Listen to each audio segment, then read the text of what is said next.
welcome once again to the Blueprints. This is Canada's Conservative Podcast. I'm your host, Jamie Schmale, Member of Parliament for Haliburton, Kawartha Lakes, Brock, with new content for you every single Tuesday, 1:30 p.m. Eastern Time. We ask that you like, subscribe, share this program. Don't forget to comment, because this is a very special episode of the Blueprint. We have Larry Brock, a fan favorite, back here for your questions today. It is question and answer with Member of Parliament for Brantford Brant, Larry Brock. Thanks for joining us. Thank you, Jamie. Always a pleasure to attend. Always a pleasure indeed. And of course, if you can't watch or listen to this program in its entirety, tell your friends they can download it on platforms like CastBox, iTunes, Google Play, Spotify. You name it, it is out there. Here we go. Question and answer. I have my trusty iPad. Parliament's back in session this week. We have a lot to talk about. We want to hear from you as well. So, just to get going on this until the questions start pouring in, how about we talk about what the leader, Pierre Poilievre, was speaking about to the media before caucus earlier this week, that despite what Justin Trudeau says, that it's worse elsewhere, that people have never had it so good, and by that he means liberal insiders, lobbyists, and lawyers connected to government. Pierre Poilievre mentioned there is hurt in our communities. There is hurt in Canada right now by the voices Trudeau's not listening to and the places he is not going. Do you want to expand on that? Absolutely. We are so far removed from sunny ways. I can't even begin to describe it. What he's describing, as you summed it up so eloquently, is that it's sunny ways for his caucus, it's sunny ways for his supporters, lobbyists, etc., but not for the Canadians that I'm dealing with, that you're dealing with, Jamie, and you're riding, that we're hearing about. This country is hurting, and is hurting from coast to coast to coast. It's bad enough that we've got families struggling to make ends meet, putting food on their table, worrying about their mortgage payments. With the increases in the interest rate, it's making it exceedingly difficult. As we know, we've got unprecedented numbers going to the food bank. We've got students who ought to be living in a reasonably priced bachelor apartment or sharing space with other students, simply cannot find space because there are no rentals available. They're living in homeless shelters. This is almost unheard of. We've got crime that is just spiraling out of control. Since Trudeau took power in 2015, crime generally is up 32%. In that same time frame, violent gang crime up over 90%. And to not hear any sort of response from the government as to what they could be doing to address this. We heard from David Lametti yesterday in response to a question about the obvious state of our cities that are becoming really just a war, a scene out of a war crime movie. Just the level of anger and hostility and violence on the streets is it's really unprecedented. And to hear our Attorney General simply asking for solutions from the government. Well, if we can't trust the government to do their job, then what's this government in it for in the first place? We have this government giving away hundreds of millions of dollars of taxpayer funds to McKinsey and Company, outsourcing work that should be done by the professional public service that we have here, the public service that has been increasing in terms of its numbers all through the pandemic, and the public service who's now asking for upwards to 30% in wage increases. Well, what are they doing? They're not doing their job. They're not performing the basic services that Canadians can expect. So, yeah, Canadians are hurting, they're questioning their leadership, and they're asking for help. We have a plan. Pierre Poilievre has always had a plan, and it's an issue now that we have to address. Absolutely. Well, we have one question here. This is the first time we've done this, so we're making this work as best we can. We have one question here from Tammy. She writes in, it's a pretty long question, so I'll just try to sum it up here. That the unvaccinated needs more voices. Why aren't we fighting harder for the unvaccinated? Why are we not fighting hard? I think we are fighting hard. We are the only party, in my view, that are asking our government to respect the wishes of every Canadian, that the right to put in a medicine or any type of injectable is a personal right that each Canadian has. And whether or not they wish to exercise that right should not be government's business to interfere with. So to answer that lady's question, I would suggest to you that we as a Conservative Party have always stood for the individual freedoms that we have with respect to the autonomy of our body, and we will strongly advocate for that in the future. Okay. Now, as we should also point out, we were really the only party that was calling for an end to a lot of the federal mandates, which the Prime Minister did put an end to about a week after Pierre Poilievre became leader, and that included the ArriveCam app. That was a complete and utter disaster, not only in functional, the functionality part, but also in cost as well. And within a week, the science didn't change, the political science didn't change. Right. Or the political science changed, right? And we were fighting for stuff like that, and military members not having to lose their jobs because of personal health choices. We had always advocated for that. We have. In fact, and you could easily say that the Canadian government was almost a year late to the party, because countries around the world with far more dangerous levels of infection were lifting the mandates because they had to get back to some level of normalcy. And we as an official opposition, we were articulating that loudly and clearly every single day in the House, of course falling on deaf ears. So it's not merely coincidental that the government lifts all the mandates a week after our new leader is chosen. It was well timed. Of course it was well timed, but yeah, I think Canadians have every right to say that this particular government has made things far worse. Yeah. So Jay writes in, prices are so high that I started growing my own vegetables in my 600 square foot condo. What are you doing to make life more affordable? We are trying to impress upon the government that instead of wasting the billions and millions of dollars on unnecessary contracts, that they provide some form of relief.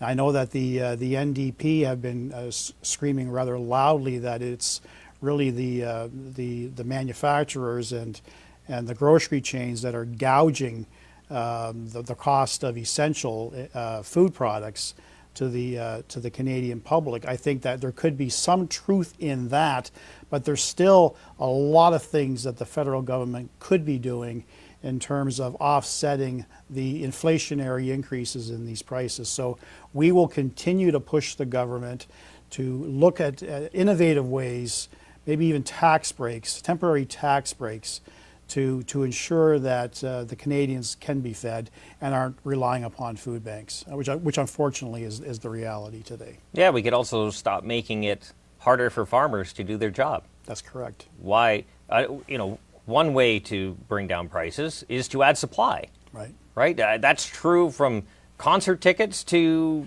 gasoline. Right. You add more supply, the price is going to go down. And what has this government done each and every step of the way? Made it harder and more expensive for farmers to do their job. Right. Made it harder and more expensive for energy companies to produce the gasoline, the oil, the gasoline, extract the oil, produce gasoline, all through the chain and bring it to your pumps. How many taxes? Over a third of the price of a liter of gasoline is taxes. Correct. So maybe the government should think of ways to get out of the way, stop keeping their hand out all the time and digging in the back of your pockets, let Canadians make choices that are best made for them. Just my opinion. It's a good opinion, and it's an opinion that's shared by our leader, of course. All right. Okay, so this one comes from two people, actually. It says about the UN Sustainable Development Goals and these 15-minute cities. I think we've heard, saw videos and read information about how coming from different organizations, one that wants more government upon people, right? They want you out of your car, you stay within a 15-minute square radius, Me, the super smart politician, is going to still travel the globe and enjoy all the luxury life has to offer, but we'll keep people in a 15-minute cube, and there's your life, enjoy it, right? So I think there is some concern among a number of viewers, and I'm seeing more and more comments pop up about this overarching control that the government seems to have on people, and it's coming from people that are well-fed and well-kept, right? From the UN, from the World Economic Forum, which is not about the economy. It just seems to be a performance show for the world's elite to come together and impose more government on the people. It's not about solving problems, because they're solving by just adding more government, more control, right? Let the mindless masses can stay within their 15-minute border, while we'll just take care of the problems for you. And pardon the pun, that really is the blueprint for socialism. Yes, that is, absolutely. Really? Yes. That's absolutely. It in a nutshell. Yeah. Absolutely. And this is the problem, right? These people that gather at these elite conferences, name them, there's a bunch of them, they eat the finest cuts of meat. They stay at the finest hotels. They get the best of luxury that is available, and you don't see bugs on their plates. No. That's just for the little people. Right. Right. And when you have our own leader who is still not prepared to admit, through the process of elimination, that he and he alone was responsible for billing the taxpayers $30,000 for a 1-week stay at a 5-star hotel in London. It is obscene. And that's what these leftist leaders want to do. It's just rules for them and rules for the rest of us.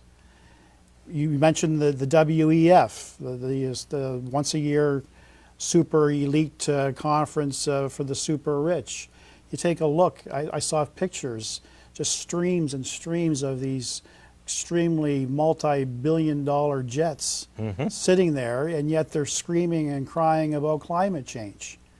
Well, you know what? If you really want to make an impact and you want to see change, lead by example. Absolutely. And these leaders cannot do that. But that's not what that's about. It's about control. It's about control. Let's strip away the freedoms, the rights that people have. Let's strip them away one by one.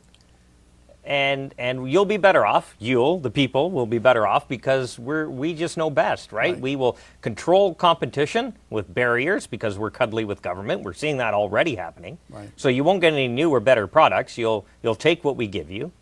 You'll be in government transportation, go to a government school, and then go to your government job. Right. They're laying out their blueprint for all to see. Right. This is something that we are trying to fight against, but also educate with that. So you need to share this program. This is why we keep saying that. You have people in your network that would love to hear, I'm sure, this message. So let's keep pushing on that and watching for this. Okay, so more questions about McKinsey. You mentioned that earlier in your opening remarks. $100 million that the federal government that we know of. That we know of. That we know of. I'm sure that number has probably undervalued. It seems to creep up every week. We're at almost $120 million now. I know our leader asked repeatedly yesterday in question period, which is a fair question, that all Canadians have an absolute right to know where their tax dollars are being spent. What really is that number?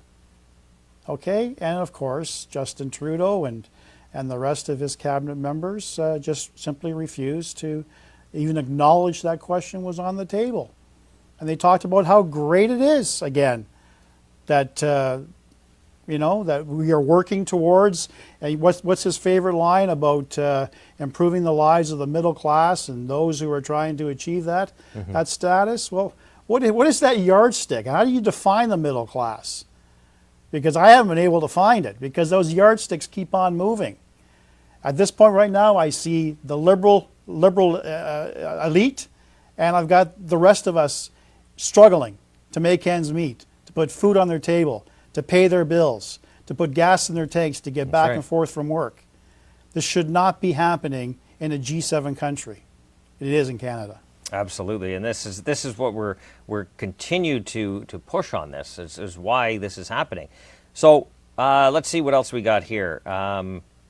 We are, sorry, they're coming in pretty fast here. This one was in regards to, well, is it a conflict of interest for Minister Freeland to sit on the board at the World Economic Forum? So, There's a number of ways that you can take a look at that. I don't want this to be a debate on the merits of the WEF. I have my strong feelings about that.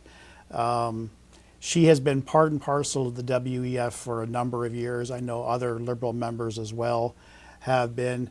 So I really don't feel comfortable, Jamie, weighing in at this point. I think there are some issues, but well, I'll keep my personal opinion to myself. yeah, for sure. And I think we talked about the fact that the WEF and other groups have an idea of what they see the world coming to, which is basically more government imposed on people.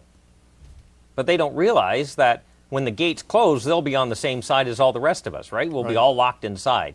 I guess, you know, socialism is great if you're at the high table, I think. If you're making all the decisions, you get the best of everything. All you have to do is control the people. Right. That's basically what it is, right? You know, you take from A, give to B. If there's a problem, you restrict A and B. It's not that hard. Socialism does not require any brilliance whatsoever. It is a pretty even formula. You crush everyone, push them down, make everyone equally miserable, but you don't have to live by the rules if you're at the high table. Right. If you're choosing what's on the menu, you still get the best. You still get the private jets. You get traffic pushed out of your way if there is any, right? Like this is what I think they're all signing on to, right? Yeah. They believe that they, because they're in government, have all the answers and can fix everything. They forget the reason why they are in government. Yes. They're in government to serve Canadians. Canadians aren't there to serve them. And there seems to be a real disconnect in their brand of government and governance. Yeah. Something that we are just so diametrically opposed to as the official opposition. Well, let's move on to the firearms question here. We saw over the last week or so the Public Safety Minister, Marco Mendicino, go up to the Yukon. It was a round table, 2 round tables with a wide variety of people. Yes. Hosted by the Yukon MP, which is a Liberal. Yes. And what was clear, and at least in the reporting that came out, was that everyone, Indigenous, non-Indigenous, was against what the Liberals are trying to do to law-abiding firearms owners. I think it was abundantly clear. And he got an earful. You have been an amazing prosecutor on this file and ensuring that the issues are coming to light, but also Marco Mendicino is illuminated in his massive failures. Where do you see this going now? We see more crime. The TTC has had people pushed on tracks, beat up, stabbed, killed in the Toronto Transit Commission. Where do you see this going? What's next? I don't see the government doing anything to address the pressing need for stability and safety in our larger cities. And it's not necessarily just the larger cities. It's rural crime, it's small town crime. None of their policies in the last 8 years have contributed at all to increasing confidence in the institution of policing, in the institution of law and order. They've done the complete opposite. They have made things easier for criminals to ply their trade. And not necessarily just on a one-time basis, but on a repeat basis. They've introduced legislation, Bill 75, I've talked about this numerous times on your podcast, Jamie, has made it so abundantly easier for repeat criminals not to be kept, not to be held, not to be prevented from continuing their criminal trade, but to be immediately released on the street. Sometimes within minutes. And as a prosecutor, I could recount numerous scores of real-life stories where these individuals are recommitting within a half an hour of release, laughing at the criminal justice system. And I know many people have written to you, written to me as well, saying that there is no justice in our criminal justice system. It's merely a legal system. It's a legal system that does not promote any balance between protecting our communities and the rights of criminals. So to answer your question in a long-about way, how do I see this? The government is receiving such a negative backlash across so many interested groups, including their backbenchers, that Liberal MP in particular, that I foresee that at some point they're going to have to eat that proverbial crow and admit that there was an overreach. They won't use those terms, of course, but they'll come up with another amendment or another study. Yeah, they'll find a way to easily and gracefully back away. Precisely, Yeah. without admitting Right. that what they did was an extreme overreach. There'll be no apology No. from this government at all that they were attacking the wrong class of individuals. This isn't about those lawful, law-abiding individuals who have taken all the necessary regulatory courses, are storing their firearms appropriately, engaging in all kinds of checks and balances on a regular and daily basis. It's easy for the government to attack them. That's that low-lying fruit that we often talk about. Instead of and completely ignoring the big issue. The big elephant in the room is this influx of these illegal guns being smuggled That's right. across our porous borders, allowing the millions and pounds of opiates that are crossing into our border, causing people to react so particularly this is the Toronto situation on the subway system. These random attacks, not necessarily from career criminals, but individuals who are so higher than a kite on these extremely strong opiates, they have no control over their activities and are creating a menace on the streets. We have mayors, John Tory in Toronto, crying out for change. So I think the time has come. This is really a reckoning for the government to take the appropriate steps, but I don't think it's going to happen. Not this government. Not this government. And it's going to take more and more tragedies, unfortunately, until the government realizes, I guess, we'll have to create another study to see what can be done to address this particular extreme issue. So Elizabeth wants to know, when will we be able to stop all of this? When what's going on in Ottawa? When there's an election. The next general election. But how can this get triggered? We need a confidence vote. There's one before Christmas. Unfortunately, the NDP went along with the Liberals, and that was defeated. For anyone that is confused as to what sort of mechanisms and what options we have available to us, as you mentioned, Jamie, the vote of non-confidence is always available to any member, any opposition party to trigger. But unfortunately, the supply and confidence agreement reached last March between the NDP and the Liberal Party theoretically gives them protection, allows them to govern in a pseudo majority literally until September of 2025. So that would be the worst case scenario that, to answer that lady's question, that's the worst case scenario before we're into another general election. But history has shown us that most minority governments generally do not last beyond 2.5 to 3 years. We'll be starting our third year of this particular mandate. So whether or not the supply and confidence agreement holds up remains to be seen. It's certainly open to the Prime Minister whenever he wants to call an election. So that's an option. It's also an option for the leader of the NDP, Jagmeet Singh, to withdraw his support, which doesn't necessarily mean that it becomes a non-confidence vote. Hearkening back to the days of Stephen Harper, he didn't have a supply and confidence agreement with anyone in opposition, but he was still effectively able to govern in a minority sense. So that could still happen. But it really requires ultimately some cooperation or a breakdown in that cooperation to trigger an election. Yes. Okay, so people are here worried that we might not make it to 2025 in terms of the affordability crisis, the housing crisis factor. Airports are broken, can't get a passport. You know, groceries are insane right now. People are worried about that and how we are going to get some fiscal sanity back to Ottawa, but also an economy that isn't, here in Canada, our economy is basically at the moment built on real estate. Yeah. Right? Like, that is very dangerous. Yeah. And it's not just constituents in opposition-held ridings that have these concerns. I got to think that constituents in the Liberal-held ridings are experiencing the same difficulties you would hope.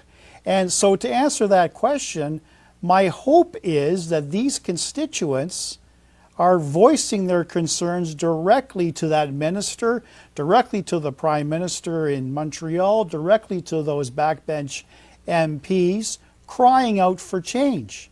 Collectively, we've got the ability to do that as Canadians.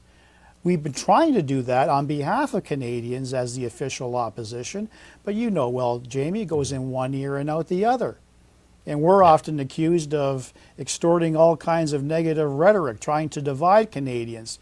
It's rather rich that the Prime Minister accuses us of trying to strum up fear and divide Canadians when all he has done literally for the last 3 years is exactly that. Mm-hmm. It's the pot calling the kettle black. Yep, right? Absolutely. Yes, absolutely. And that's the irony of all of this. It right? is. Like, that's absolute irony. Okay, we have about 2 minutes left. We have to get up to question period. Thank you all for comments. We're trying to get through this as quick as possible. This is our first time doing that, so we do appreciate your patience. We'll probably have to have Larry on again and do this again. We'll probably, maybe we'll have time for one more than closing remarks here. This comes from Rick. Okay, so with all the breaches the Liberal government is responsible for, why do we need the NDP to keep supporting the Liberals? Shouldn't this be enough to have this government removed? Unfortunately, that's how our system works. It's how our system works. This Trudeau government is the most ethically challenged government this Canadians have ever seen. I've lost track as to how many ethical violations they have been found guilty of. Unfortunately, as you know, Jamie, our ethic laws as it relates to politicians is quite lax in terms of consequences. Mm-hmm. The biggest consequence is at the ballot box. And that's where I hope Canadians will remember, and we'll certainly remind them, of course, as members of the opposition, as to how ethically challenged this government was for the last 8 years.